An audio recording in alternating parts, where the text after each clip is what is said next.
kanggo sagung jajahan nanging sanget tangi kipi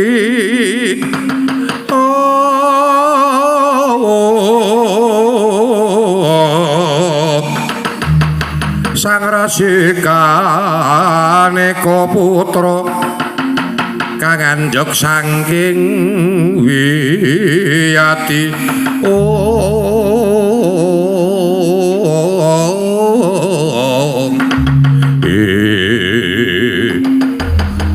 ora kaya para wadyabala putra siswanipun penemban Durengis pacak baris wonten Praja Ndrawati sedya ngepung wakul baya mangap marang Raden Antasena miwah Raden Harya Setyaki.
Ditakoni ping 3 mau ping 3 kurang sepisan takokake kula niku kanthi apa anane rekake kepengin sito karo Gusti kula niku ora arep tak kurangi ora arep tak dadi napa wonten iku panjenengan dalu ping 3 mau ping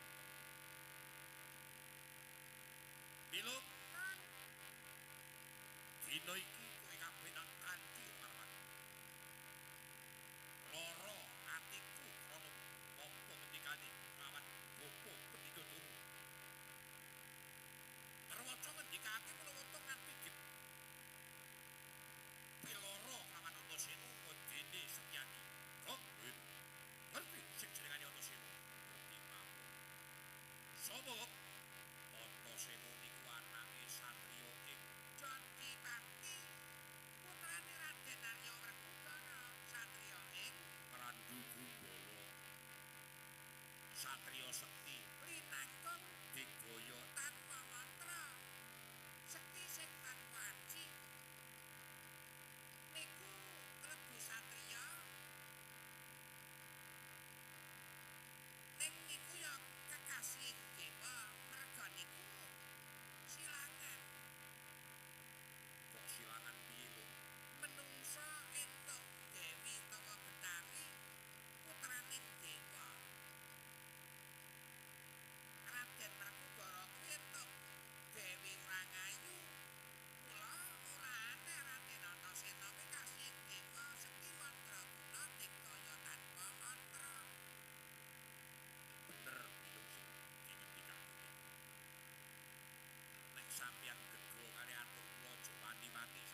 Yen Setyaki kok Setyaki niku bocahe ora sepirang bocahe cilik.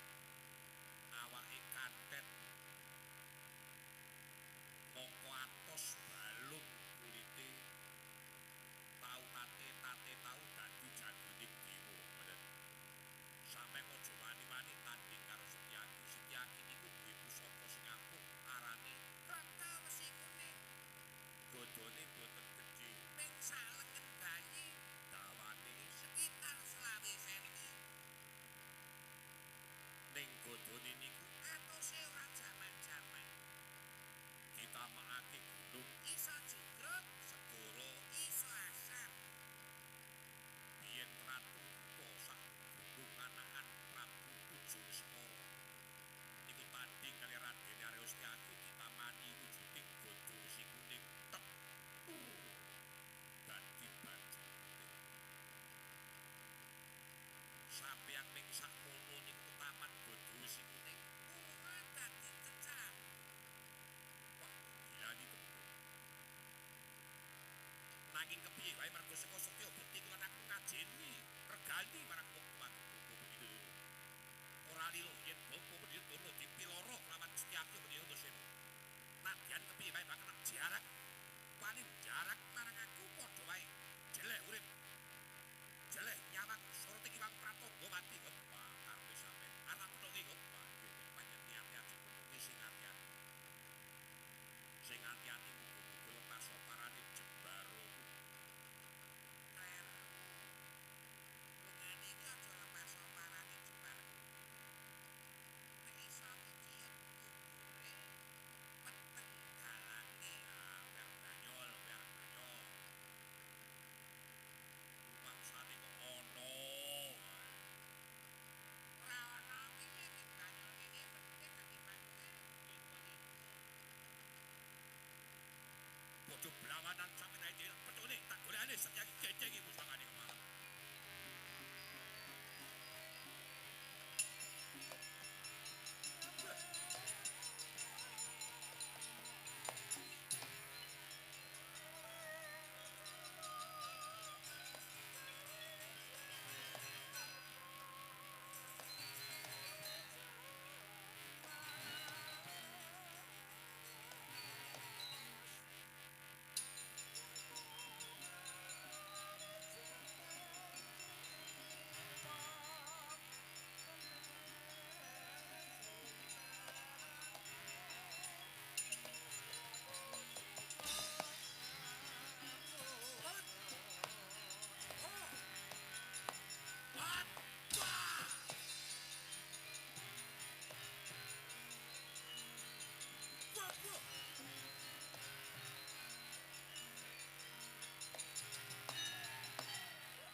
Wadadadiddah.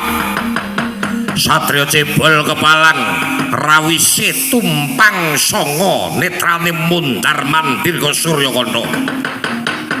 Rawise cemantel taringan ngaku sapa kowe? Wah. Gereng wae kok gawe geter.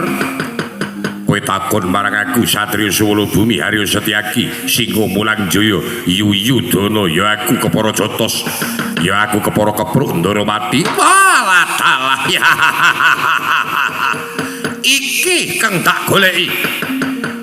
Ora to mangkus atine kowe kuwi sapa? Yen kowe takon marang aku putra siswane, Bapa Pendhita Durna. Saka negara Ngawu, Awu Langit, jenengku Wiramba Dewa. Kowe putra siswane Paman Pendhita Durna nyaketi papan kene lendranyutan bareng tanpa wilangan. Tumbake gabak kowe jati ngarang payunge amruk kowe jamur terik arep menyang endi? Panjen Sedyaku ora nrimakake nggone samengku Bapa Durna dipiloro marang kowe apa dene Antasena. Nungkul krane ngarak ketok gulumu. Tak bondo tanganmu rencung sikilmu. Yen kaya ngono swarga ginawe ayu. Kowe ora nrimakake Paman Pendhita Durna tak ajar kowe kepara Kanjatosi apa kepiye? Wani tanding lawan aku sing tak medeni apamu. Jembar mati rupa tiga gelanggang colong mlayu. Kopat kapita kula tapakin ke jero manuk branjangan kena jaring. Kebo punuk nantang pasangan merangi tatal ngrajiawu. Tanding lawan aku ora ilang kedhep aku rasa tangan kene merganing matimu. Watur tinggal loncat ing kene merganing matimu go.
wah edian babu kuat edian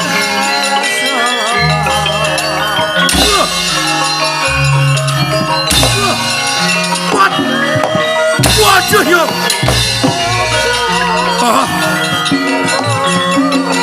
kuat pak Acana kuat waduh yo woi waduh mati aku aduh kuat bahaya wah kuat bahaya wah bahaya wah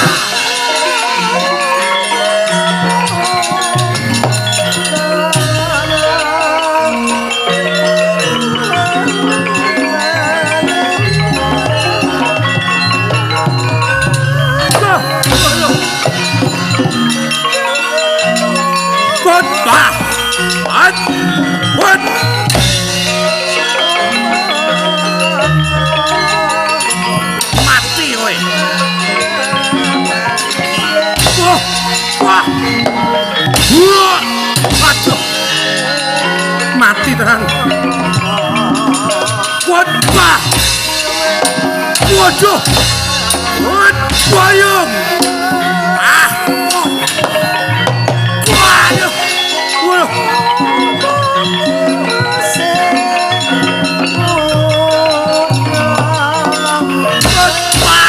waduh nyong wah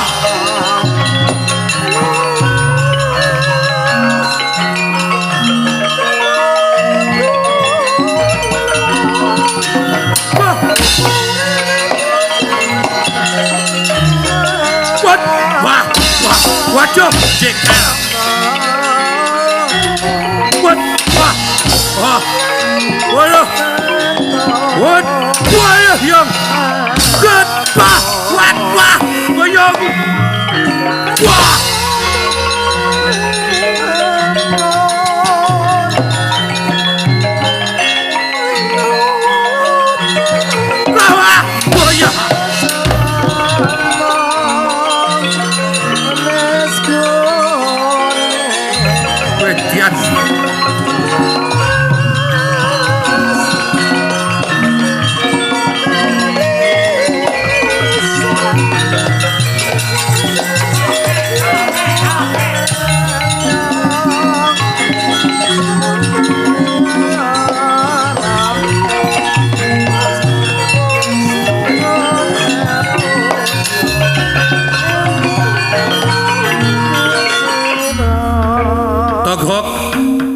kula diwaji bener kandamu kok sing jenengane Setyaki cukat trampil trenginas tak tubruk kiwa endo nengen tubruk tengen endo ngiwa kesingse kedheping netra tangane Setyaki tumiba sirahku kaya ketiban pendel besi kok nggih ngoten niku perange Setyaki niku ngoten niku tubruk kiwa endo nengen tubruk tengen endo ngiwa ora tubruk-tubrukan nek bilung niku nek perang jenengane ora perang niku surung-surungang tubruk-tubruang dadi bijik-bijik kang nguculke panah mriko mawon kudune mlayune mah panahe rono kok kepiye kok mundur mawon nek manut kula mundur pun niku tenan kula ora omong goroh Setyaki niku bocah niku arep cilik ning atos ngoten Setyaki niku aja meneh perang gamel mawon mangsane bali teng ngebis mawon pun nyerkongkong Setyaki niku nek anjotosi wong ngoten sapa mong pamite niku muni arep monjo ngoten ndak bengi niku tenandur wah nek manut kowe kok malah ngaya-wara lan werna-werna Togok wis semingkir kok Setyaki durung ngerti pengabarane Wiramba Dewa sampeyan gadah pengabaran nopo Setyaki arep ngetokke kaprawirane marang aku kesingse lakon dikit talingane mung ora dawir dening aku wah nek jeneng arep nyokot kula ora melu-melu pun kok kadek lunga mawon Kula nek karo jenengane wong cukut-cukutan niku kanca anggur mboten. Sok do dititeni kancane. Tahu perang nyokot sepisan metiteni kae bar ngopo ya ngoten e.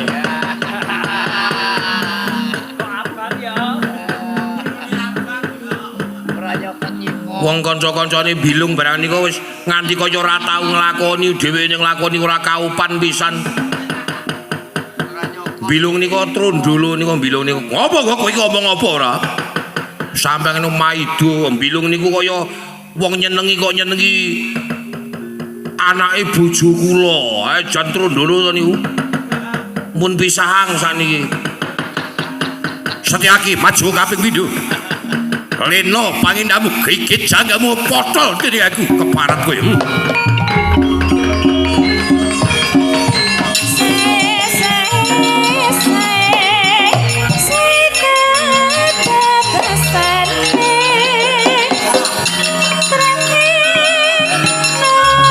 Ayo maju.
Nyokot karo mak cilik Setyaki. Ayo ngaku sapa kowe? Wiramba-dewa. Kene kowe ngleloro wong Ndarawati ora nrimakake bapa guru dipiloro karo Antasena lan Setyaki. Aku arep goleki Antasena, durung ngerti karo Antasena. Durung. Pengen ngerti ora? Ora. Oh. Jare goleki Antasena wis ngerti karo Antasena durung. Durung. Pengen ngerti ora? Ora. Lah sebabe. Sebab aku ngerti. Antasena mesti sing nang ngarepanku iki. Nah, bagus. Ayo tanding pengkok jojo gataran bau. Nyoh dodo di jodo mati dari aku parat. Wah. Wedian. Patos tenan. Buat. Wah. Buat. Wah. Waduh. Wah. Mati aku kuat Papa Hut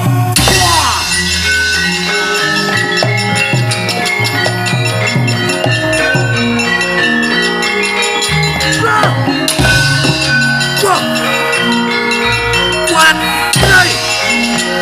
mati weh wah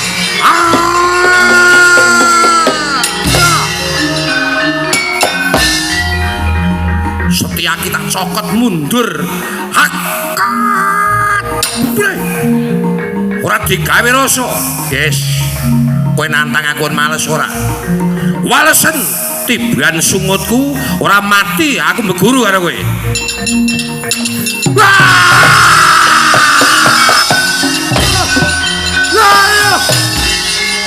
ayo amuk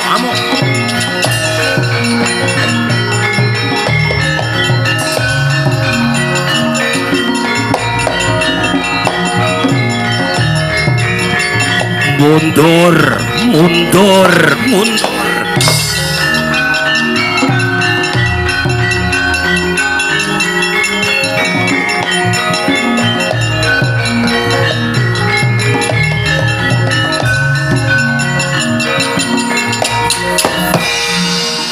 Satrio mawa sisik Antarja kowe sapa?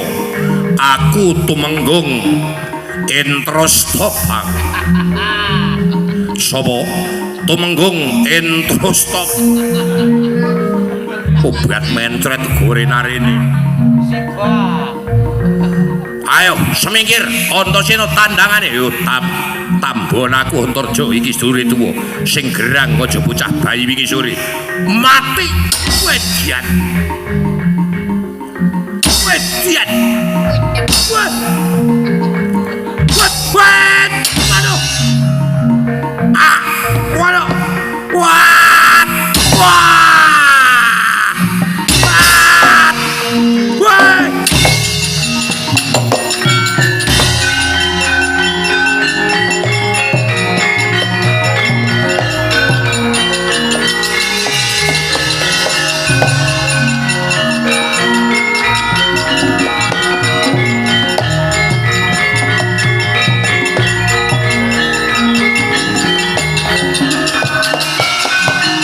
Amuk semingkir, waduh, waduh. Satrio ngambah Dirgantara Gatotkaca. Abane karo Antasena, dudu sanak dudu kadang ngono tantrimane melu kelangan. Wah, isih cendengke keparat. Mati, hot. Wah, wah. Wah. Waduh. Edian. Hot.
Mundur.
Gatotkaca. Piye Yayi Antasena? Apa dene mak cilik Setyaki terus pundi iki? Wektu dina iki sawetara Sukertaning Praja Ndrawati wis ninggalke Praja Ndrawati. Ingkang saka kuwi nyuwun pangapura aja kanthi dibacutake mbujung marang wong kang wis tanpa daya lan tanpa kekuatan. Prayoga wektu dina iki aku lawan kuwi wajib nyadhung gawe Prabu Ndrawati. Iya Yayi. Murih gancange murih cethane kepiye sumilaking pedhut kasatriyan Madukara tumuli sowan ngersane Prabu Ndrawati. Ridho maur mangapura-purmu ran tengarane ngajure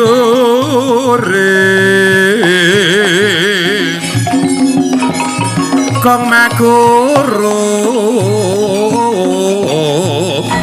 kong so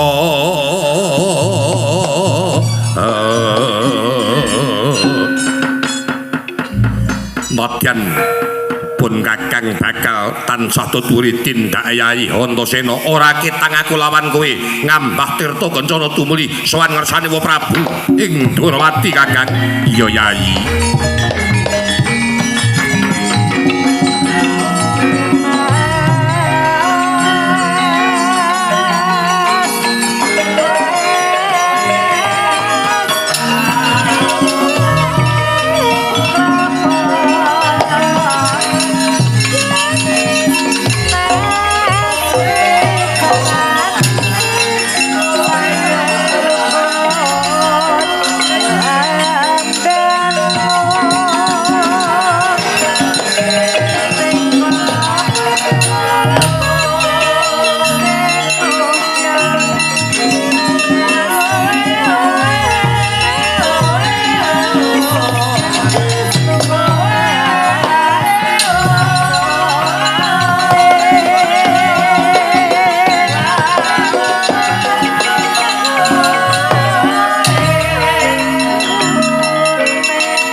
Sangsaya dalu raras abyor kang lintang kumadhap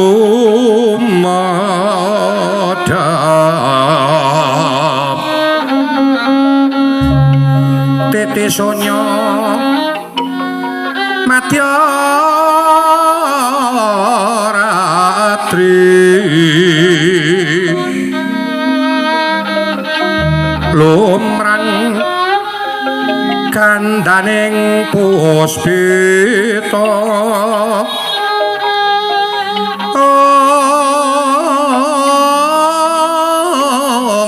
sang Dwijawara munyombrang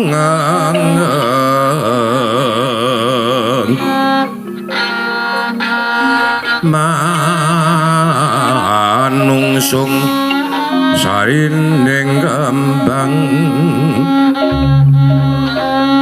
manungsung sarining kembang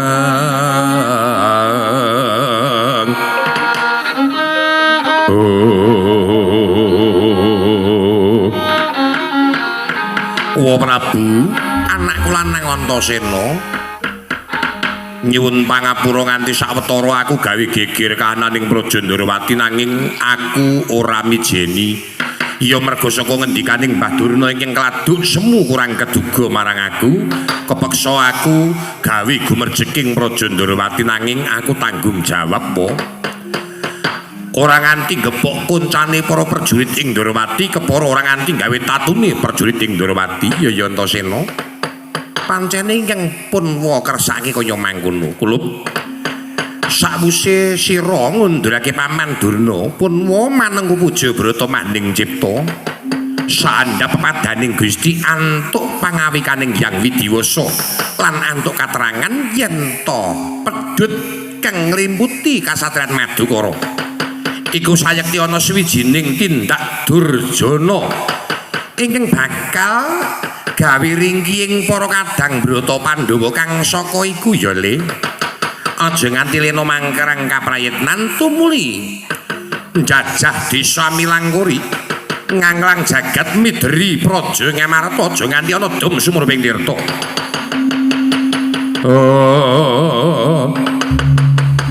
Kresna sinayeng manggelung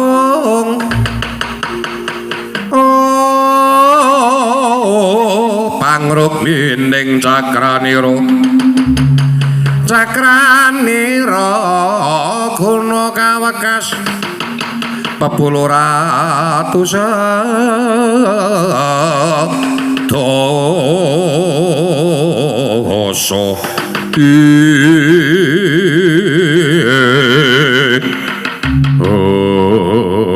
iya ngendikane Siwa tansah tak pepundi Dimas Setyaki wonten dawuh Prabu.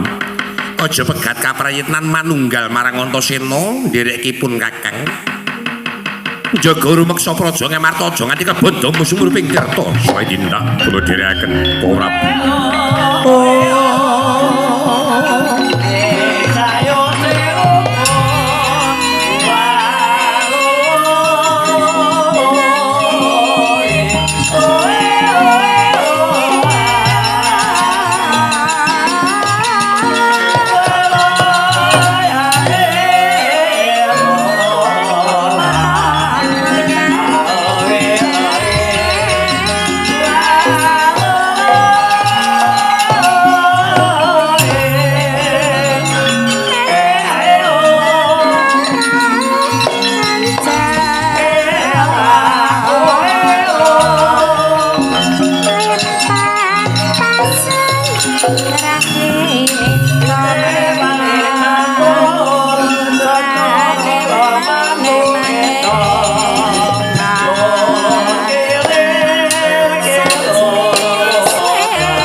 Isine serati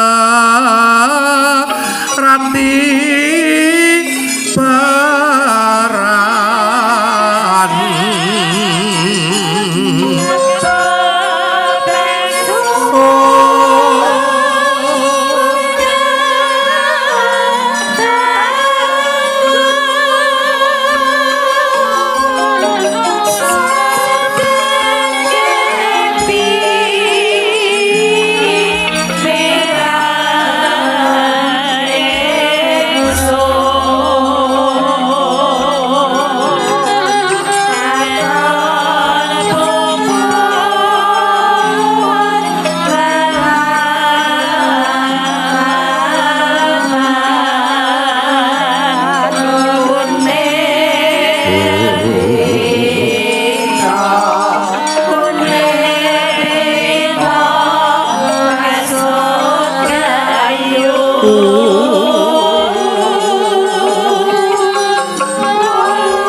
tintrim kekes lemes dumes kaya kapuk den musoni pasuryane Sang Prabu Rama Wijaya awit nakala semanten nyundang dhateng ingkang rayi ingkang gerah nandhang raga anenggih Rekyan Dewi Warasinta ingkang rumangsa wis badal saka salwining sada. Mila rikala semana kaya dene rembulan kasaputing mendung peteng dedet leliwengan sekedap tumengong akasa tumungkul pratiwi kang sarwiarni ndulu dhateng pasuryane ingkang rayi kawis tinggal deniro kanduan kingkin Sang Prabu Rama Wijaya tempah ana wong Sungkawa ora beda para wadyabala Pancawati nadyan kadang kawula dasih sedaya nderek gempal manahipun nderek Sungkawa penggalipun andulu dhateng kunarpanira Rekyan Warasinta ingkang gilang-gilang malah sadengeh para kawula wonten ingkang runtuhaken waspa wiwitan mentala tan tega andulu dhateng kunarpanira Dewi Warasinta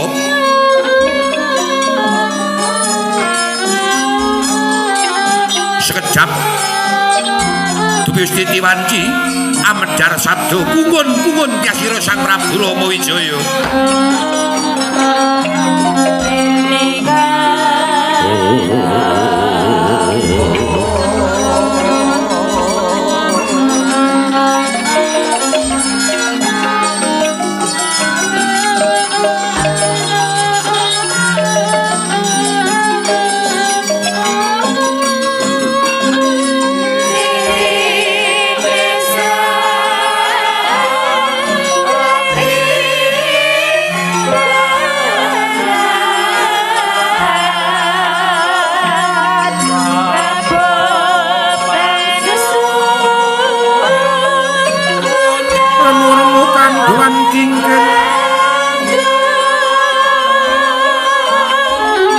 layu-layu umiring layon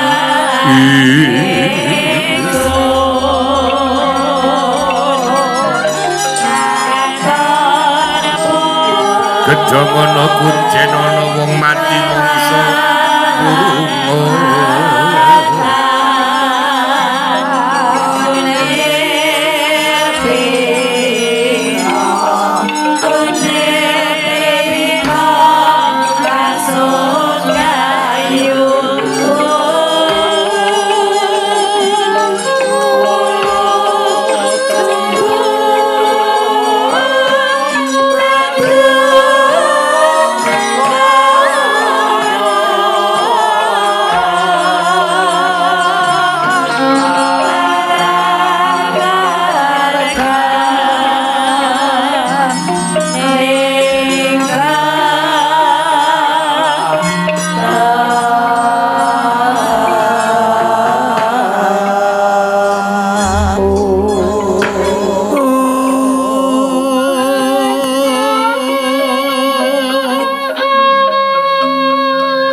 sorotetan padang awit katawengan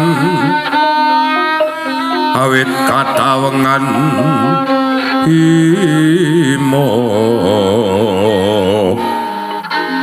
teduh layung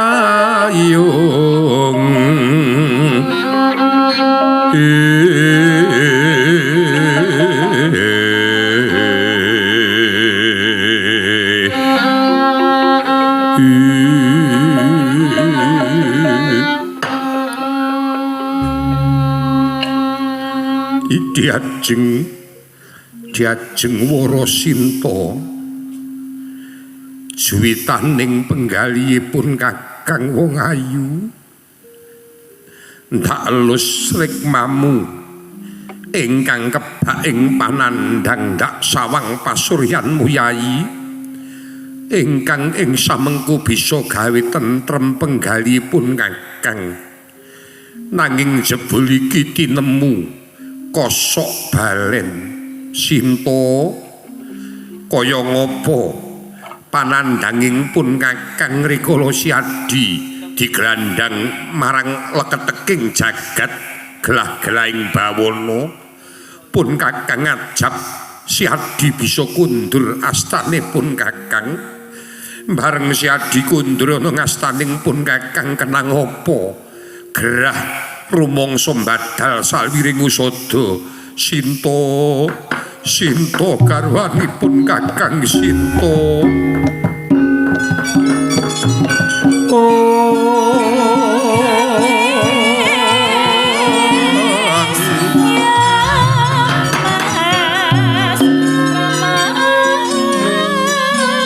Sinta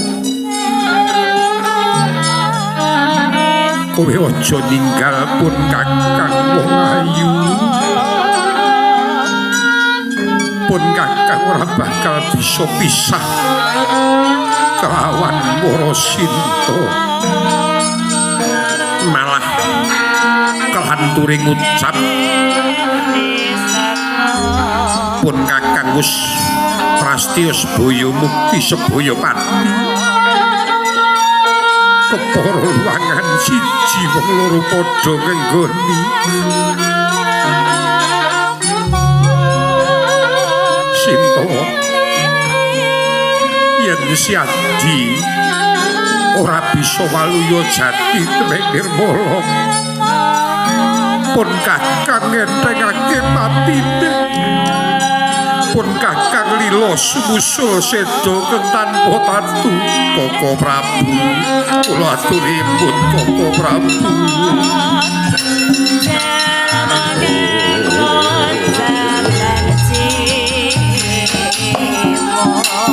surem kiwang karo geget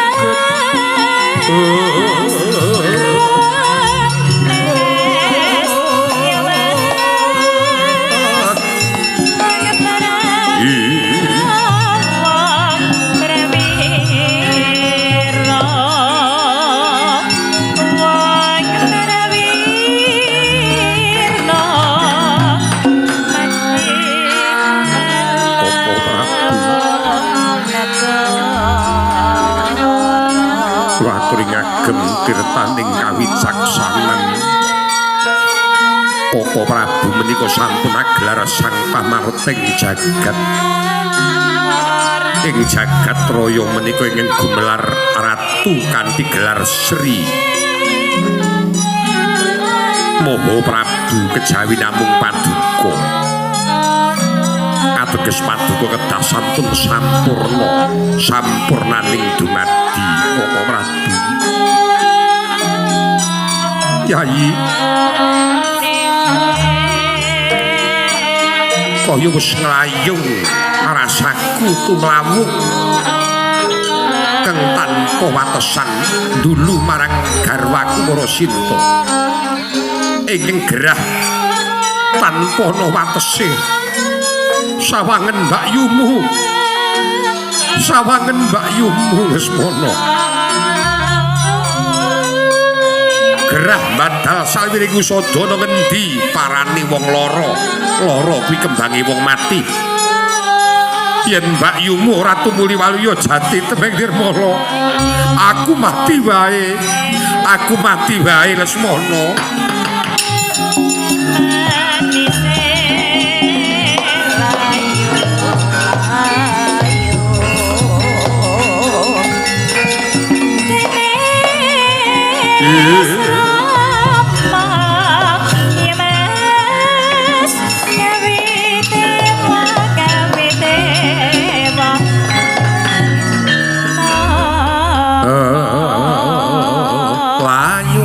tangise wong wedi mati gedhong ana kuncen ana wong mati mangsa wurunga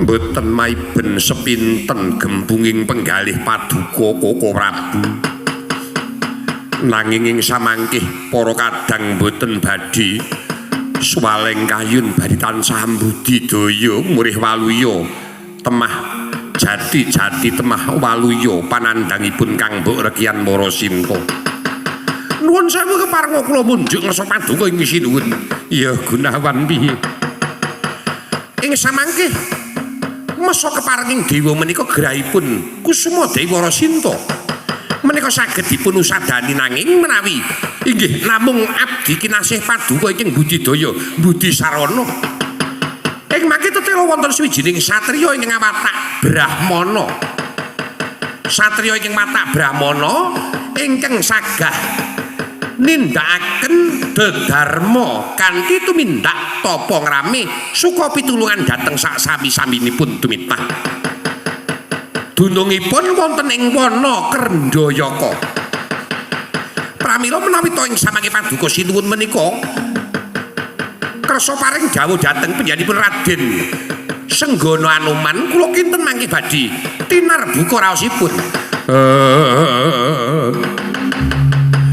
Permandya jaja bang mawi ngawingis Permandya jaja bang mawi ngawingis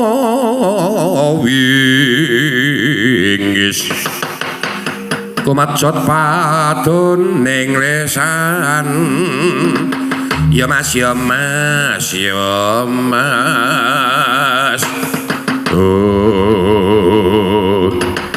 Senggana Anoman wonten dawuh diwaji ora perlu ngambali atur sira wis midhanget turta sira wuninga marang panandhangi bendaramu gage wektu dina iki sira ndak utus goleka satriya ingkang pengawak Brahmana ingkang gelem tetulung sakmadani boyongen menyang Praja Pancawati ora pati sira ngadhep ning ngarsan ingsun yen ora iso nyanding marang satriya matak Brahmana namung dilah dalem ing kula suwun kula nyuwun pamit surti tingati-ati aja kaya bocah cilik Senggana Anoman.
ya rekori sang Ramandaya pati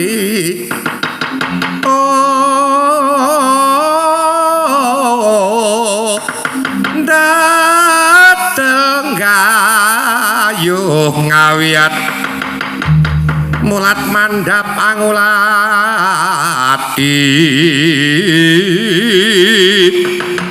ana yaksa gung cangkrama mbadhok ulam tanpa tuwuk arane wil katraksini